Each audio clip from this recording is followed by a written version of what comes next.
웰빙 한방 이야기. 안녕하세요.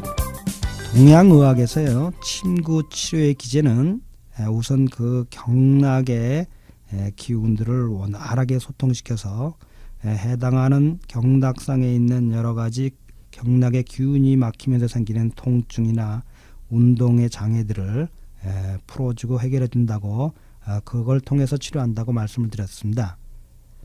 그렇기 때문에 꼭 해당하는 부위에 침을 놓는 것은 아닙니다. 오히려요, 임상에서 보면요, 해당하지 않는 부위에 침을 놓는 경우가 훨씬 많습니다. 물론 해당하는 부위예요. 예를 들면 외상으로 인해 갖고 피하 출혈이 있었다. 그럼 이 피하 출혈 자체는 이미 혈관 밖으로 나온 피이기 때문에 어혈입니다. 이런 게 뭉쳐 있어도 통증이 있고요, 운동의 장애를 갖고 올 수 있죠. 물론 다 이 또한도 경락의 기운을 막고 있기 때문에 이런 현상들이 일어나는 겁니다. 따라서 침을 잘 놓으면 어혈을 풀지 않고도 이런 것들을 우리 몸의 내부적인 힘으로 해결할 수가 있는 겁니다. 경락만 잘 소통하면요.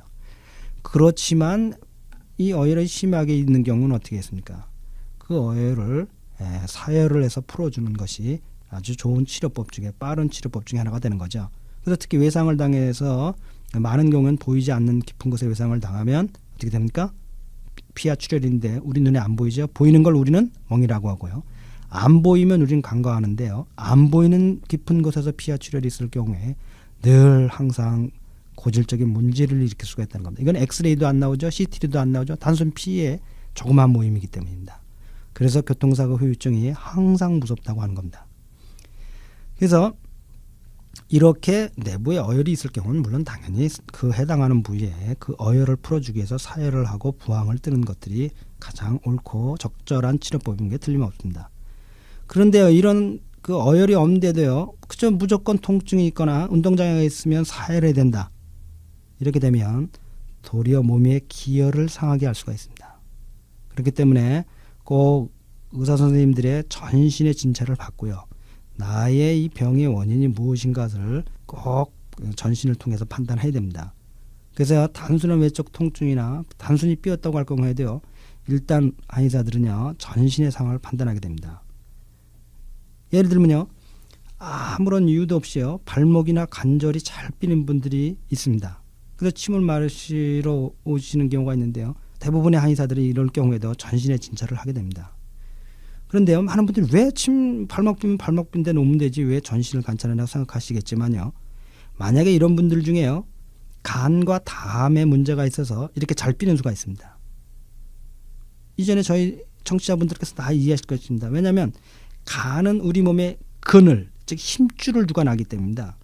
그래서 간담이 약하거나요, 이 간과 담에 병을 앓으신 분들 중에는요, 이 힘줄이 약해져 갖고 이렇게 잘 삐게 되는 분들이 있습니다. 그래서 이렇게 해서 자주 삐는 분들에게 그 삔 곳에 침 넣는다고 무슨 의미가 있겠습니까? 근원적으로는 뭡니까?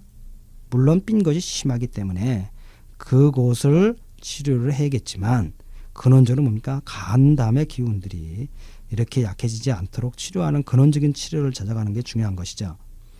그래서 황제내경에서는요, 어떤 경우에도요, 침 놓기 전에 전심을 다해서 진찰하라고 말하고 있습니다. 구체적으로 뭐라고 한의학에서는 얘기하고 있냐면, 황제내경에서는요, 환자의 외적인 형태에만 집착을 하지 말고 그의 전신의 상태를 잘 봐서 그 병이 허하고 실한지를 구체적으로 판단해서 치료해라. 이렇게 단순히 외적인 상황에만, 형태에만, 병의 형태에만, 외형적인 형태에만 집착하는 의사는 하수다. 이렇게 얘기했습니다. 하공이다. 이렇게 되어 있습니다. 한 번은요, 제가 가르치던 한의과 대학의 이제 여학생이 저희 클리닉을 찾아왔습니다. 들어오면서 첫 마디가, 선생님 등이 너무 아파요, 선생님. 그러시는 거예요. 그래요. 좀 보자 그랬더니요, 사실 죄송합니다, 선생님. 어제 학교에서 다른 중국 선생님한테요, 맞았는데요, 차도가 하나도 없어요. 그러는 거예요. 그래서 자세히 진찰해 보니까요, 등이 아픈 원인이 단순 외적인 문제나 경락의 문제가 아니었던 것입니다. 등이 한쪽 등만 딱 아픈데요, 양쪽에 등이 있는데요, 한쪽 등만 딱 아픈데 그 등 쪽을 통해서 위로도 통증이 발전하고 있고 아래로도 발전하고 있는 겁니다. 그래서 맥을 보고 혈을 보고 머리를 짚어보고 촉진을 하고 다 해보니까요, 이 학생의 경우에는 폐에 감기 걸렸던 것이 폐에 열이 들어와서 꽉 차 있는 겁니다. 그러니까 쉬운 말로 양의학적으로 청취자 여러분들 쉽게 이야기한다면 폐렴인 거죠. 급성 폐렴이라고 할 정도로 기침도 하면서 굉장히 강한 열이 폐에 뭉쳐 있는 겁니다. 그래서 얼굴이 뭐 뻘겋고요. 머리에 열이 심한 겁니다. 만져보니까. 왜 그러면 이렇게 등이 아프냐. 그래서 요즘 현대 한의사들은요. 양의학적 지식도 많이. 이 등이 이제 폐가 등 쪽에 붙어 있습니다. 그래서 폐에 문제가 있으면 이 등이 아픕니다.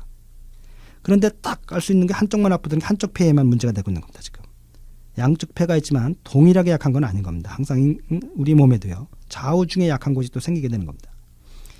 그래서 이 폐에 열이 심하기 때문에 그 열로 인해서 서양학적으로는 염증이죠. 이 강한 통증이 등으로 나오면서 염증이 확대되면서 머리로도 가고 아래쪽으로도 미치는 겁니다. 그 영향이. 만약에 그런데 이런 상황을 갖다가 등이 아프다고 등에만 침을 놨으니 무슨 효과가 있겠습니까? 문제는 폐에 있는데 등에다가 침 넣는다고 폐가 해결되는 게 아닙니다. 폐경락이 진하지도 않고요. 물론 그 등에 방광경이라는 곳에 보면 오장육부 혈이 다 있기 때문에 그것을 찾아놨으면 또 별개겠지만요. 그런 생각조차 못한 거죠.